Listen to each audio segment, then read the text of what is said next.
How did this all start for you? Let's go back to the beginning. You want to go back of to the Gregg Braden. beginning? We're filming in Denver, Colorado, and it began right here in Denver, Colorado, or in the Rocky Mountain area.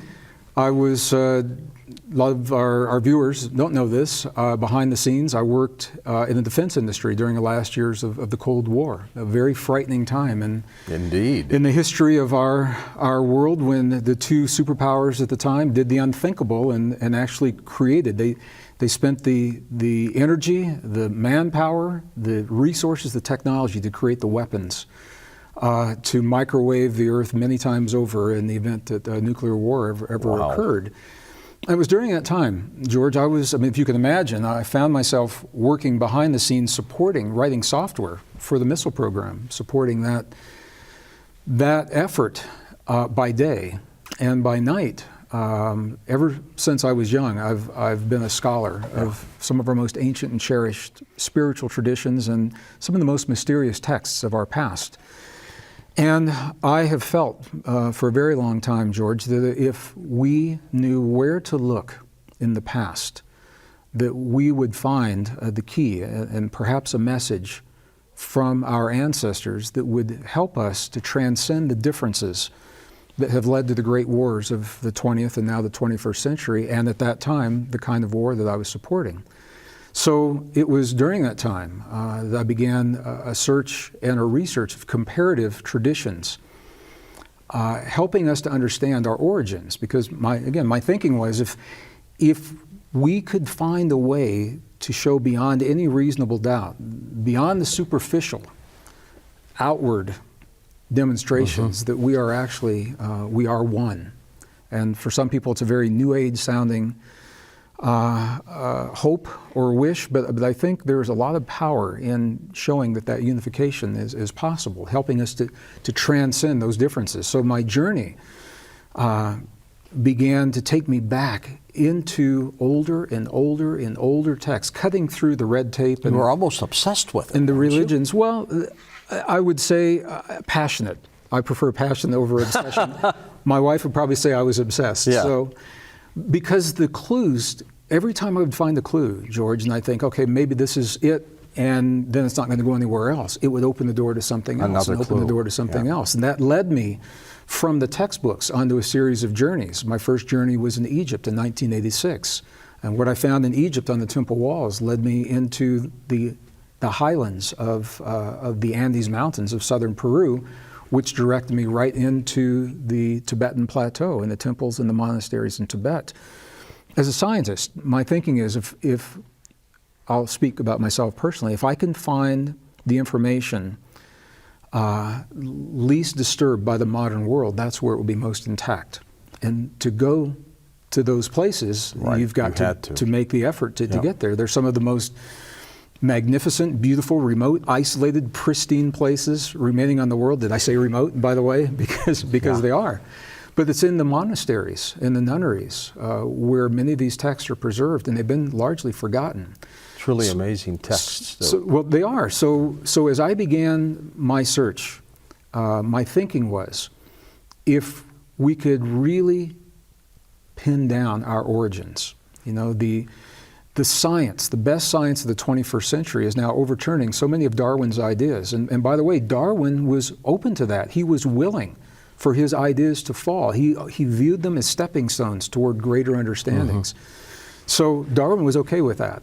And I began to see a connection in the texts that was not accounted for in the theories of evolution. And it is a connection that is very controversial today. Now, Darwin didn't have access to the tools and the technology. He certainly didn't have the DNA databases that we have today. So this is where I began. Part of my job in software development was in writing pattern recognition software, and I've searched patterns ever since I was a kid. So you applied it to this. Sure, it comes very naturally for me. I used to look at patterns on flashing patterns on blinking lights on Christmas trees, and I mean you see them everywhere. So I thought, if there are patterns in nature, and we are nature, they should show up in our DNA. And it was in the 80s when the DNA databases, we could actually begin to access them without being part of the research projects. So to make a long story really brief, what I found was in one of the most obscure and ancient of the texts, a book called the Sefer Yetzirah. What is that? It is a Hebrew text that has only been translated a couple of times, of a couple of authors, into English. It's so mysterious, George, that very few scholars even want to talk about it because they don't know what to say about it. It's a brief text. It's only about 2,000 lines. All right. And it is written as if an observer were present the day that the Creator created humankind, step by step. Huh. However, it's written in a language that doesn't make a lot of sense to us Is it like today. Genesis or totally different? It's very different from Genesis. I think Genesis probably partially derived from this text, the Sefer Yetzirah, which is the book of creation. It literally translates to the book of creation.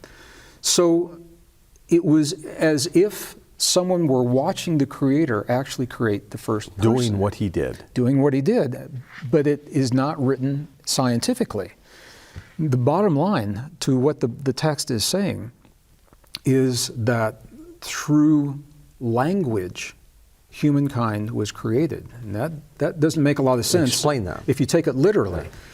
But as I began to follow the instructions as the author created them in this text, and this, George, to me, this is the power of transcending the boundaries between science and spirituality.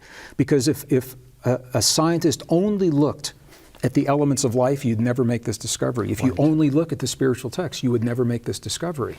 But it's by blending the two together and allowing them to tell the story.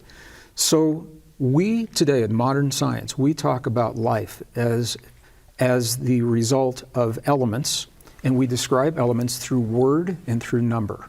So we have the periodic table, for example. Hydrogen, nitrogen, oxygen, carbon makes up the DNA of our bodies. Those are the words.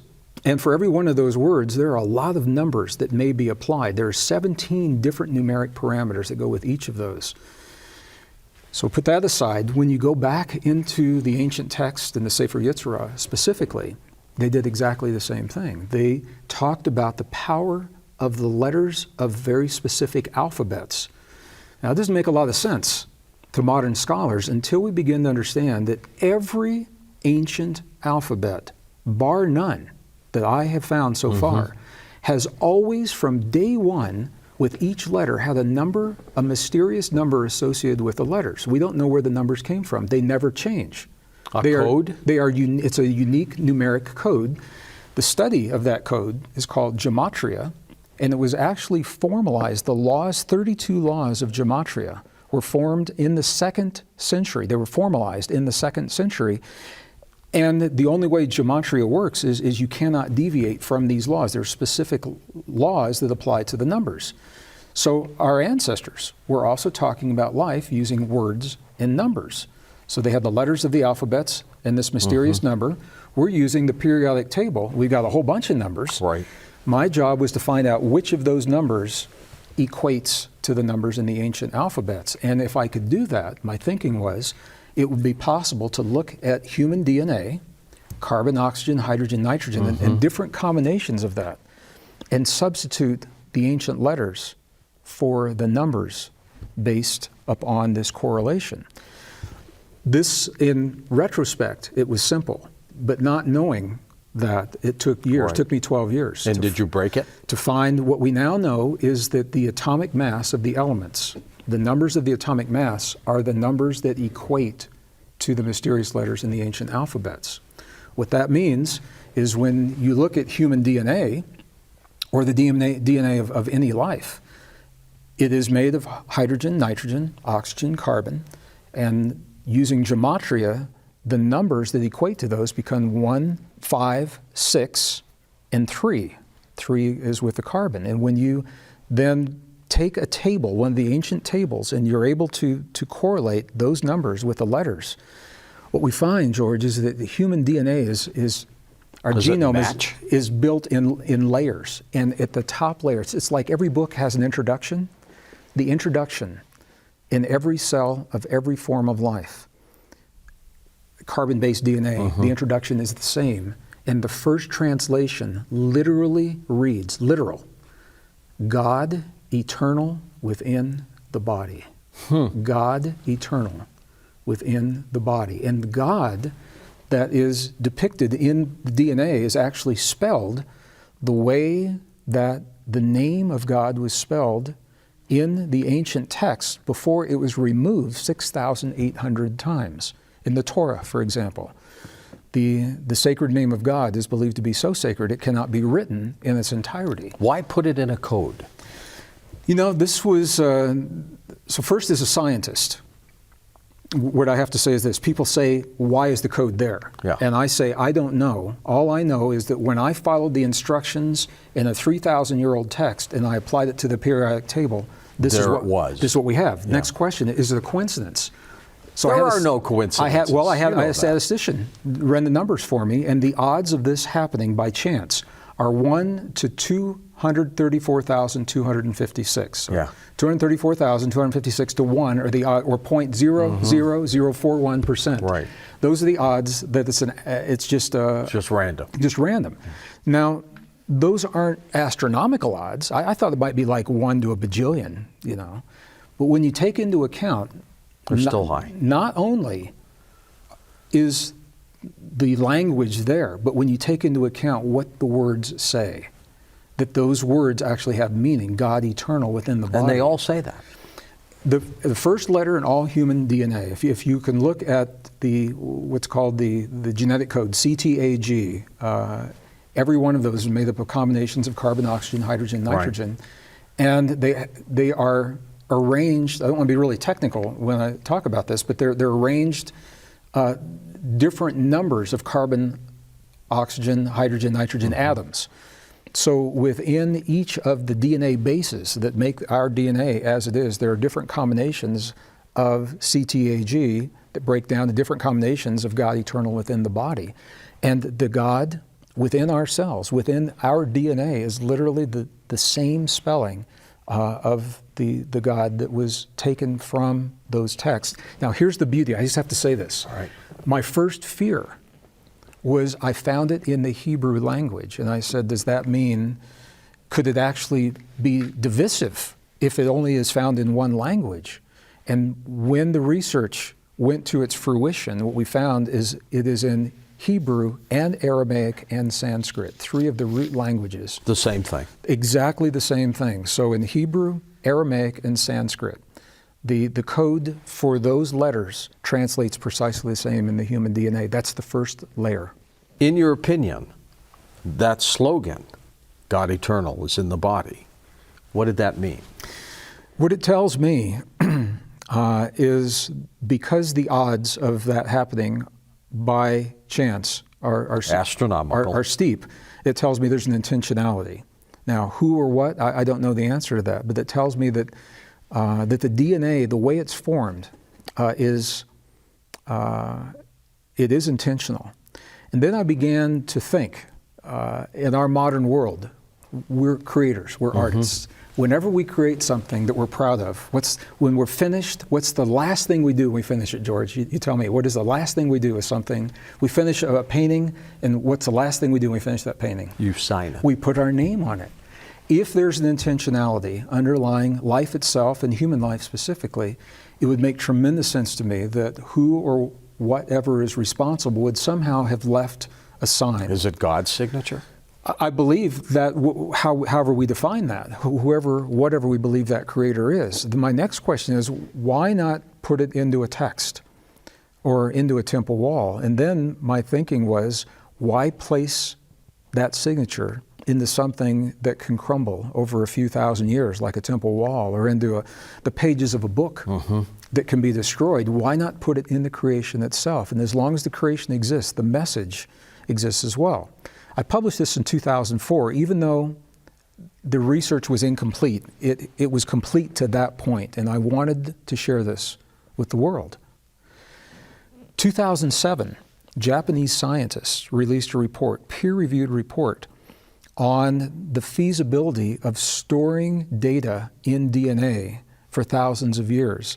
And what they were looking at is bacteria. They were looking at storing information in bacteria and placing the bacteria in nuclear waste dumps, for example. And letting it sit there. And letting it sit there because the papers might disintegrate or something else might happen. Yeah. But if they could do it. So 2007 was the first time they successfully implanted a message into the DNA of a bacteria. And they used bacteria because Hoping that someone in the future one day would use it? well, this was a test. Yeah. They used the bacteria because they have a short lifespan, so they could see how many generations, for a bacteria, the generations may take? be just a few days. So Yeah. the code they put into the DNA, it was... Don't say it was the same thing. no, it was Einstein's theory of relativity. It was E equals mc squared in the year 1905. They encoded that into the DNA. They allowed it, the DNA, to replicate for 25 generations. With that code? With the code, they pulled the code right How out, bizarre. completely intact. So what they're now demonstrating, purely in the scientific realm, is the feasibility of storing literal information in the genome, in the DNA, and it remains intact for as long as the organism remains intact. Well, here's the puzzling part. If you put a code in there, you're doing it for one of several reasons. One, you're hiding it, or two, you're trying to pass information on to some future generation. So let's assume that that's what that is. Yeah. When we extract it and we get that code, what do we do with it? What's it mean? I think it depends on what the code says. Now we know, and the work is progressing from this point. And in 2015, another layer will have been completely decoded, and hopefully you and I can have this conversation, and I'll share what we find next. The point is that there is a message encoded into the DNA of all human life that tells us beyond any reasonable doubt that the differences that divide us now are superficial differences, and Right. that we have a common origin, a common ancestry. I was doing a conference in the D.C. area, and I made the statement, and I said, I would love to get my hands on some DNA from life that's not from this world, and if it's carbon-based life, and if the message is the same, then we know that we have a common goal. A common goal. And Wouldn't that be exciting? Well, there's a man that came forward and said, when you're ready for that DNA, let me know. He's got it? I don't know. Maybe from some Martian meteorite, right? No, there's, we don't know. We don't know. But You're going to take him up on it? I'm going to call him from your cell phone number, George, not from my cell phone number. We'll block your number. I'm not ready for that yet.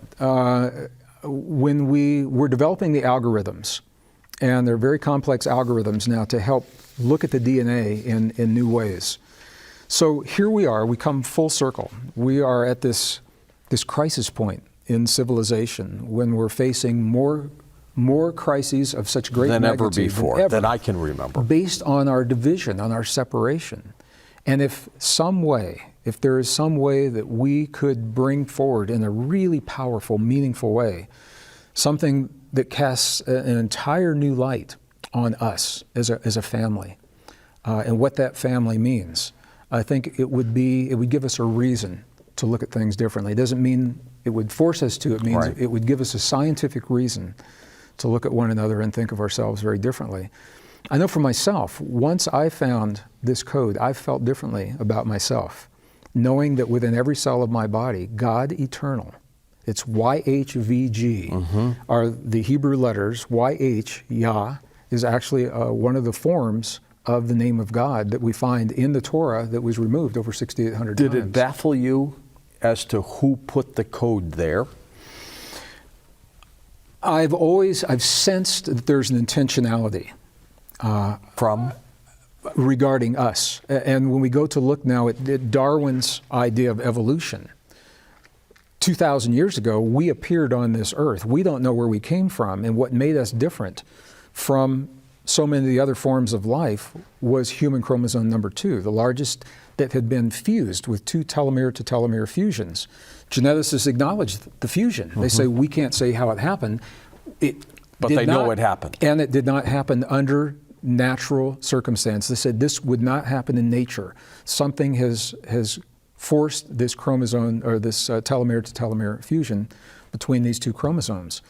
So I think what we're getting, George, is we've had a sense, so many people, that there's much more to us than evolution has led us to believe.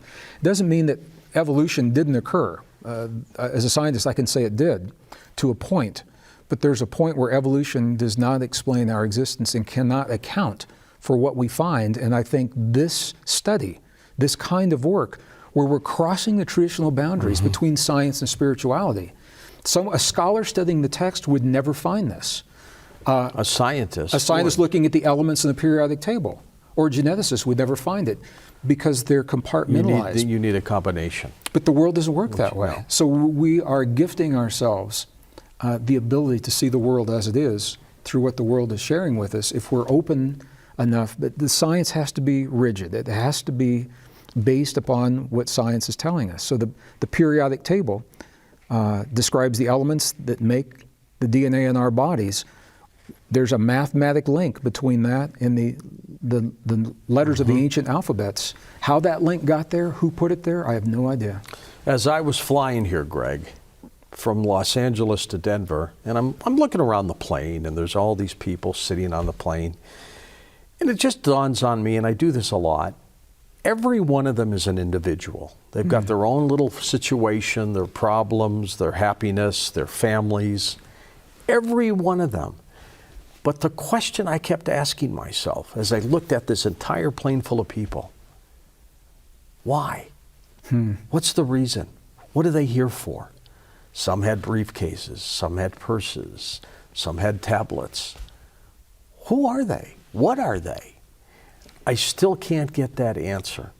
You, of course, have brought up a series of 6 questions in one of our previous shows that asks those questions too. But will we ever get that answer?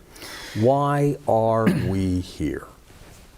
I think we will have the answer, George. The question is, will we be willing to accept what the answer says to us? Is it frightening? I don't think it's frightening. We've asked science to tell us who we are. And they don't tell us. Well, science, pure science, is now revealing the information. It's not being accepted in the mainstream. Now, it is changing, and it's changing slowly, George. And this is only one place. Evolution is only one place, but it's the place that's directly relevant to the God code. But will we get that answer, Greg? Why are we here? I think we will find the evidence of the circumstances, the actual reason, I think, is something that we have to find for ourselves. I think we're individually. I think that's what we're going to find. A good friend of mine was watching the movie The Matrix. I know a lot of our Great viewers have movie. seen I it. love it. Well, I've cited that on the radio show a lot. I love it as well. It's one that I have by the TV, and when I'm writing into the wee hours of the morning, there's 2 movies. I don't watch them all the way through, but Contact and Matrix. How'd you know that? Because it's the same with me. And I don't watch them all the way through, but I like the part where they solve the codes, because I think there's a lot to that. And where does that come from anyway?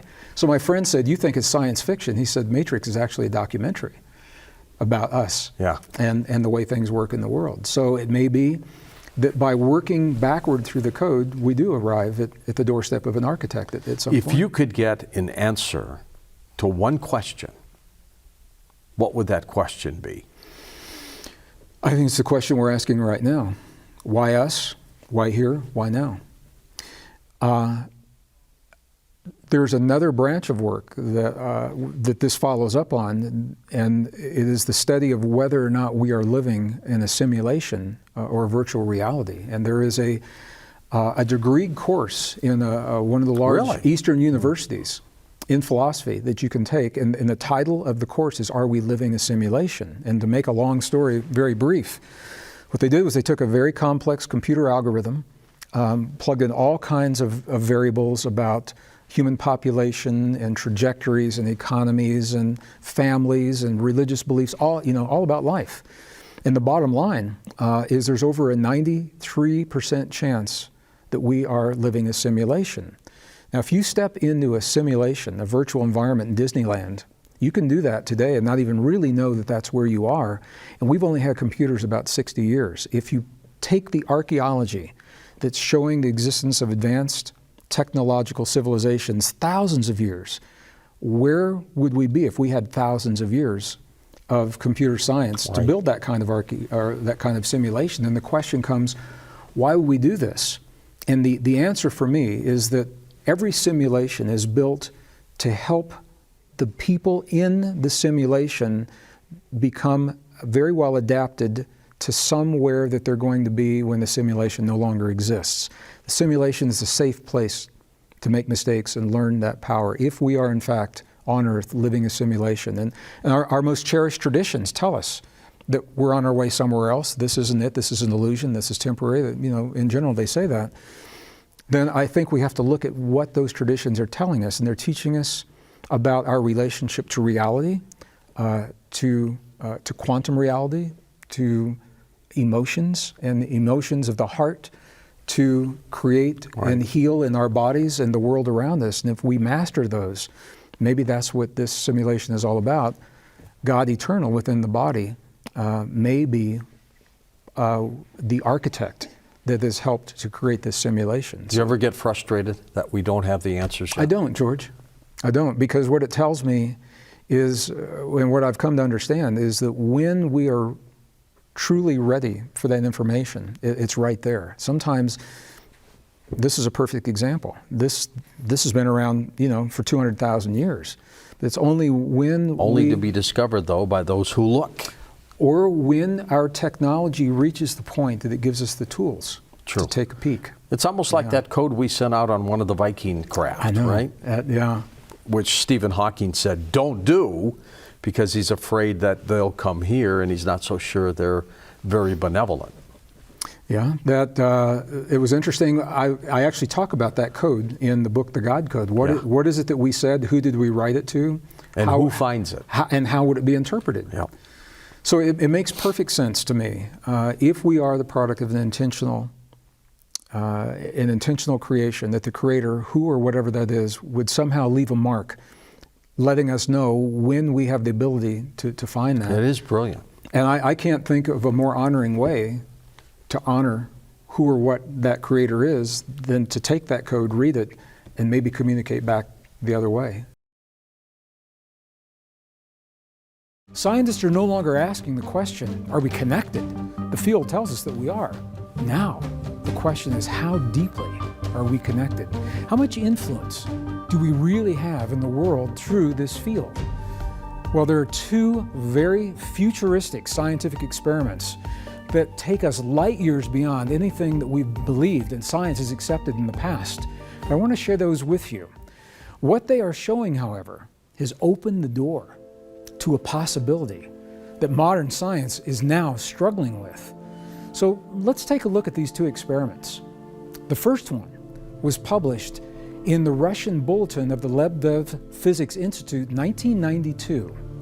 And the experiment begins with something seemingly very innocent, a glass vessel, a vase, where all of the air has been completely drawn out of this vessel to create what we call a vacuum. So a vacuum implies that this vessel is empty, but we know it's not completely empty because there are still little photons of light that remain in this vessel. Scientists know this. So the question now is, where are those photons? They want to get a baseline and see where the photons are right now. So the first part of this experiment, they draw the air out of the vessel, and then they measure where these photons are in the vessel. Are they all piled up on the bottom, or are they floating around the inside, or are they all stuck to the edges? And what they found was no surprise. The vessel showed that these photons are completely random. They're completely random. By the way, these are the same kinds of photons, the particles of matter that make up the atom itself, that we described in the last episode. So we're dealing with these fundamental particles of the stuff that our world is made of, and that's important. So the scientists found that the distribution of the photons in this vessel was completely random. No surprise, that's what they expected. The next piece of this experiment is where, while the experiment is fascinating, what I find really fascinating is the thinking of the scientists that made the experiment possible. For a scientist trained in the scientific method, based upon all of those false assumptions that we saw earlier in this program, those assumptions of separation, for the scientists to move out of that box of thinking and begin asking new questions like, what if our assumptions are wrong? What would that tell us about our world? That's where it gets really interesting, and that's what the next part of this experiment is all about. Because what the scientists did was into the vessel that had completely random photons, they put human DNA.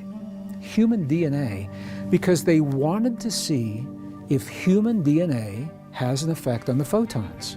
And before I go any further, I'm going to invite you to think about what they're asking. Photons are the stuff this world is made of. DNA is the stuff we're made of. And they're asking, scientists are asking in the laboratory, does the stuff we're made of have an effect on the stuff our world is made of? This is where it starts to sound like science fiction, or at least something that an advanced yogi would be working with. But these are in a bona fide scientific laboratory, these questions, this is where they're being asked. So here's what they did. They took human DNA and they placed it inside the vessel. And then they measured the DNA again to see what would happen. And they measured the photons again to see what would happen. And the results of this experiment changed the way we have been conditioned to think about ourselves and the world. Because the photons went from being completely random when they were first measured, and in the presence of the human DNA, the photons are no longer random, they are ordered. They followed precisely the geometry of the DNA. The DNA was having a direct effect on the photons. The stuff we're made of is having a direct effect on the stuff our world is made of. Just like some of our most ancient and cherished indigenous and spiritual traditions have always told us that we are connected to the world. So this is the first experiment.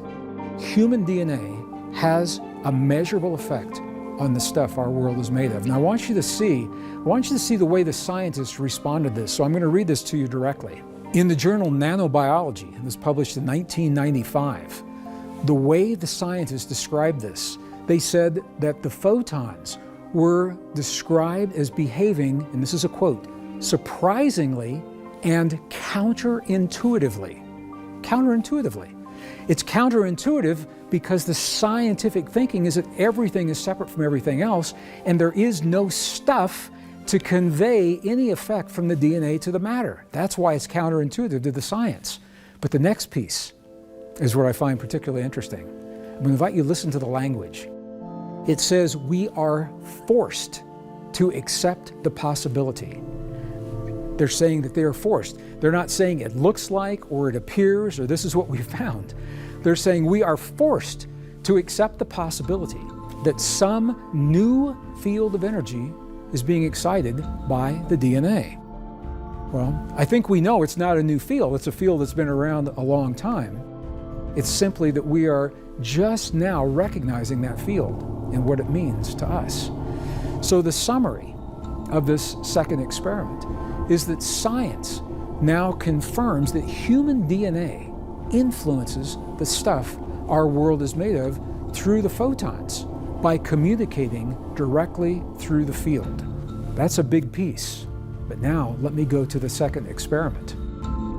This experiment was published in the Journal of Scientific Exploration in 1994.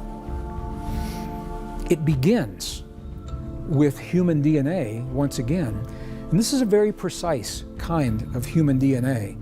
It comes from umbilical cords of newborns because that DNA is what's called very pristine DNA. It hasn't been eroded over time, as happens as we mature in life. So it's a very pristine kind of DNA. And the DNA is isolated in one vessel, and that is encased in another vessel to make sure that there are no other influences that are happening from outside to influence the DNA. So here is the experiment. This very unique DNA is now placed within the range of the field of a human heart that we described in an earlier episode. Every human heart, if you recall, has a field of energy that extends beyond the physical heart for a distance between 5 to 8 feet. And that field, it is an electrical and a magnetic field that we can measure with conventional equipment. So the question is, through that field, is the DNA influenced by the emotions of another person? Can our emotions actually influence the DNA in our bodies? Before I tell you the experiment, let me just share a little bit about why this is important. Human DNA, when it is in our cells, it is coiled in very specific kinds of ways. And what scientists have found is that in the presence of certain emotions that we would call negative emotions, and I don't really like to use that term, but I'm going to use it to be clear on what we're talking about. So when we talk about emotions, for example, of anger or hate or jealousy or rage or frustration, those that we would typically consider as negative emotions, they have an effect on the DNA within our bodies. And the effect is that in the presence of those emotions, the DNA is actually, the coil is tightened. It's tightened like a little knot. And that's important because when it is tightened in this way, the DNA does not express to its fullest capacity. So the negative emotions tighten the coil and prevent the DNA from expressing the fullest capacity of whatever it is that it is expressing, whether it's our immune response or our anti-aging hormones or whatever it is. The DNA simply cannot do its full complement of what it's designed to do. So from this description, you can probably imagine what the positive emotions do. Positive emotions actually loosen the DNA. They relax the DNA. So these are the emotions of compassion, gratitude, appreciation, for example. Those kinds of emotions actually relax the DNA within our bodies and allow that fullest expression. Knowing this, the scientists wanted to see what effect human emotion from one person would have upon DNA that's not in that person's body, but it's in this special container that was designed. So that's the experiment. Here's what they found. The human DNA was isolated, and in the presence of the positive emotions, in the presence of the gratitude, appreciation, love, and compassion, what happened was the DNA actually began to relax, and it relaxed so much that it began to unwind itself. The two coils began to unwind as if the DNA was about to replicate itself and produce a new strand of DNA in the presence of positive emotion. All that was happening was gratitude, appreciation, care, compassion, and the DNA was responding in such a positive manner that the DNA acted, again, as if it was about to reproduce itself in a new, vitalized, healed state. So this is something that scientists were not expecting. So now we've seen the results of these two experiments. In the presence of the positive emotion, the DNA is relaxed. In the presence of negative emotions, such as anger, hate, jealousy, rage, the DNA was tightened like a little knot. It coiled up very, very tightly. And this is telling the scientists something that we've never seen demonstrated under laboratory conditions before. Anecdotally, it may have been suspected, but this is the first time in a laboratory environment that we could actually see human emotion intentionally created by those trained to create very specific kinds and very specific qualities of emotion. The human emotion changed the shape of the DNA. It changed the ability of the DNA to fully express the full complement of what it is, whatever that DNA is expressing. So I'm going to share with you now directly. I want you to hear from the scientists. Quote, individuals trained in feelings of deep love and appreciation were able to intentionally change the shape of the DNA in their bodies. And they went on to say that human emotion produces effects which defy conventional laws of physics. And what are those results saying to us? It's saying that when we embrace the deepest truth, the power that is available to us, when we tap the fullest potential that we have available to us, that we are not bound by the conventional laws of physics, at least as we have known those laws in the past. Maybe the laws of physics are going to change. But the fact that we have the ability to feel a certain way, to create a certain emotion in our body and literally change the DNA within us, and in the case of the experiment that was not even part of us, that tells a new story. And here's what this story is all about. So I'm going to invite you now, think about these two experiments. First experiment, human emotion changes the shape of the DNA, and you saw that. The second experiment is that DNA changes physical matter. The DNA influenced the photons that were in the vessel.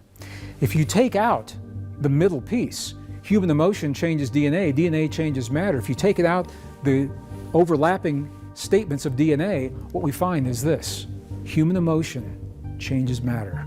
Human emotion influences the stuff our world is made of. And as we learn to embrace the qualities of feeling and emotion that change the DNA in our bodies, not only does it influence the healing in our own bodies, as you'll see in future episodes, not only does it influence the DNA in additional ways, as you're going to see in future episodes, it literally taps, it influences the stuff our world is made of in ways that sound superhuman. It sounds like something that a yogi studying in a monastery on a high mountaintop half a world away for a lifetime would be able to do. But the beauty of these experiments is that we don't have to do that. We don't have to leave everything that we love and all the people and the experiences that live in a monastery on a mountaintop for a lifetime or two to embrace what these technologies are all about. And this is precisely what we are talking about. This is a technology. It is an internal technology that is available to every human if we choose to embrace it in our lives. So, what have we learned from these experiments? We now know, science confirms, human emotion influences the field that connects all things and the stuff our world is made of. When we study physics, traditional physics, one of the great mysteries of the physics as we know it today has to do with the outcome of yet another experiment. This experiment was first performed in 1909 at the turn of the 20th century. And at that time, scientists, they didn't know what to make of this experiment. Prior to 1909, physics was mechanistic. They're called Newtonian physics, classical physics. It was all about things bumping up against other things, electrons and atoms and neutrons.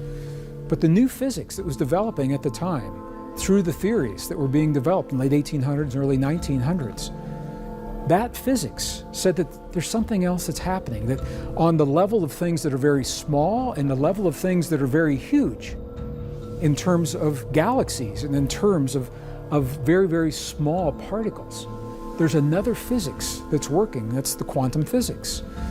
And the experiment that I'm talking about was known as the very, very famous double slit experiment performed in 1909. And the mystery is because the result of the double slit experiment actually is determined by whether or not someone is watching the experiment. Okay? So let me say that again. Let me tell you how this experiment works. The double slit experiment, it begins as a beam of photons, and you see a common theme here. We're talking about photons. They are the elementary stuff that atoms are made of, the stuff our world is made of. You and I are made of photons. Our world is made of photons, so it's not surprising that they would be used a lot throughout these experiments. So in the double slit experiment, a beam of light, photons, particles of light, was fired from a device, and it was fired at a barrier, and the barrier had two slits on either side. And what scientists expected to see was that once the light hit the barrier, it would go through both of the slits, and we would be able to see the patterns that it was creating in a very expected way on the other side. Well, this is where the mystery comes in. Because what scientists found is that when the light hit the barrier and it went through and it was being observed.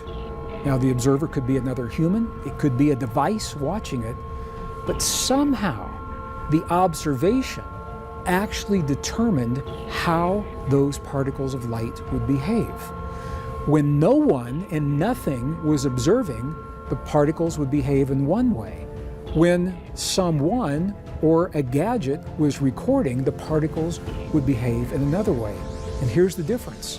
Under one set of circumstances, the particles remained particles. On another set of circumstances, the particles became waves. So now we're talking on a quantum level about the difference between the particles and waves. It's the same energy expressing in very, very different forms. Now this is going to be really important because what we have just done is we've talked about the ability of humans to create the emotion that influences their DNA. It influences the stuff our world is made of. And now we're talking about the stuff our world is made of behaves differently. Sometimes it's a particle, sometimes it's a wave, depending on whether or not it's being observed. The implications for healing, the implications for prayer, the implications for remote healing within the context of these discoveries take on a whole new meaning. And if you think about this, we know scientifically that prayer has an effect. Many studies have been done, and the question was, how could a prayer in one person's living room for their loved one, their son or their daughter, their mother or father in a battlefield of Afghanistan, half a world away, how could the prayer have any influence on the other side of the planet? And yet it does. Statistically, what the studies were showing was that people fared better when they were ill or when they underwent a surgery. Those that had people praying for them fared better, recovered faster, had less trauma, less bleeding, less swelling, less bruising than those that did not. These are very, very well documented studies. So I'm not going to spend a lot of time on those. The question is, why does it happen? How does it happen? That's what we're spending time on. Because we're going to take this now to the next level. We're going to take it even further than we have in the past, because it begins to tie in to what we have called miracles in the past. You know, a miracle is only a miracle until we understand the science underlying what's happening. Then it becomes a technology, and it's something that we all have available to us. Although the observer effect was first documented during the first double-slit experiments early in the 20th century, as happens so often with these very important experiments, this particular experiment was repeated later in the century using even better equipment with new ideas and new understandings.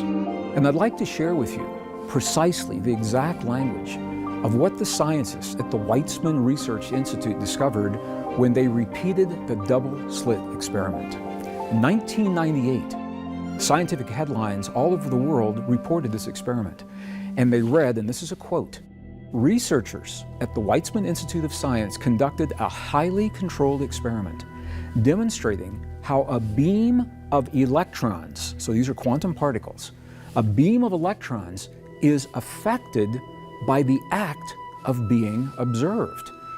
But even beyond that, that observation effect, that was noted early in the century. But listen to this.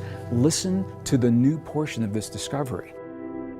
The scientists said, quote, "The experiment revealed that the greater the amount of watching, the greater the observer's influence on what actually takes place," end of quote. And this was actually reported in the very prestigious journal Nature, February 26, 1998, volume 391, if you want to look it up for yourself. This experiment is telling us that not only are we intimately enmeshed with the world around us and with the world within us, but the more focus, the greater our focus, the greater the attention that we give, specifically something that is happening in our lives, the greater the effect. But I think this is interesting because we already knew this if we followed the principles in some of our most ancient, again, and cherished spiritual traditions.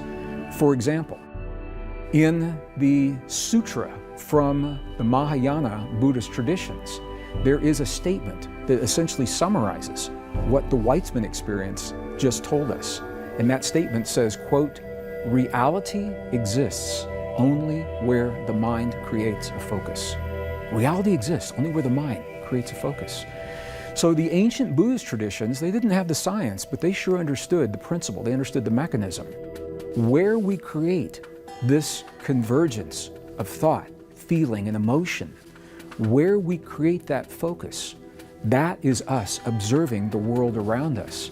And it is that experience and the fact that that experience has such a powerful effect in our lives that actually made Albert Einstein, it was making him crazy. This is the piece of the puzzle that Einstein was never able to solve. He began early in the 20th century with his theories of relativity, and he was always searching for a unified theory, a unified field theory. And here's what I mean by that. In a unified field theory, it's where a scientist like Albert Einstein creates a single story that incorporates all of the facets of nature and physics and mathematics into one coherent story of us, our universe, and our relationship to it. The unified field theory has been an elusive theory. It is yet to be discovered. Einstein and the world supported Einstein, thinking that this is the man. If anyone could do it, he could do it. Here's where Einstein got stuck. And he actually admitted this on his deathbed in the early 1950s. He got stuck because he did not like the idea that we are so intimately connected with our universe that we could have any influence whatsoever on the universe in one place with us being in another place. And as I mentioned earlier, he actually had a name. He called this spooky action at a distance. He called this spooky action at a distance because to him it was spooky. One of the things I find particularly fascinating is that although Einstein was working with the same mathematics and the same equations as his friends and colleagues, he came to the conclusion that we are separate from one another and that we are separate from the universe and that we can be observers in the universe. However, a dear friend and colleague of Albert Einstein's, a man that lived much longer than Einstein and had a tremendously powerful influence in quantum physics at Princeton University in our world today, was Professor John Wheeler. He passed away just a few years ago. So John Wheeler and Albert Einstein, they were friends, they were colleagues, looking at the same equations, the same math, drawing vastly different conclusions. So while Einstein believed that we're separate and have no effect, Wheeler said just the opposite. And I want to share with you John Wheeler's exact words, just so you can hear his process and his thinking and how passionate he was about this. John Wheeler said, we had this old idea that there is a universe out there somewhere. And here's man, he called the observer, safely protected from the universe by what he called a 6-inch slab of plate glass. Okay, so it's not really plate glass, but that is his way of saying that there is something between us and the universe out there. But he continues. He said, now we learn that to even observe an electron, we have to shatter that plate glass. Listen to what he said. He said, so the old word observer simply has to be crossed off the books. He said, there are no observers. We must put in the new word participator. No observers, only participators. So what does this mean? I'm going to just very, very quickly encapsulate this idea and why it's so powerful in our lives. Because what John Wheeler has just said to us tells us that we will never find the smallest particle of matter, no matter how many atoms and quantum particles that we smash into one another and break into a bajillion pieces looking for smaller and smaller pieces, and we will never find the edge of the universe, no matter how far we look to the edge of the cosmos and how technologically sophisticated our equipment is. And here's the reason why. What John Wheeler just said to us is that every place that we look into the universe, every place that we look into nature with the expectation that something is there for us to see, the expectation is the principle that will put something there for us to see. So no matter how far, no matter how deep, as long as we're looking, the act of looking is the act of creation that makes sure there will always be something there for us to see. So what we've just witnessed are the science-based experiments and a real-life application of these experiments that not only confirm that we are deeply connected to the world, but also confirm that connection is so fundamental. It begins at the very core of our existence with our DNA, where we interact with life and reality itself.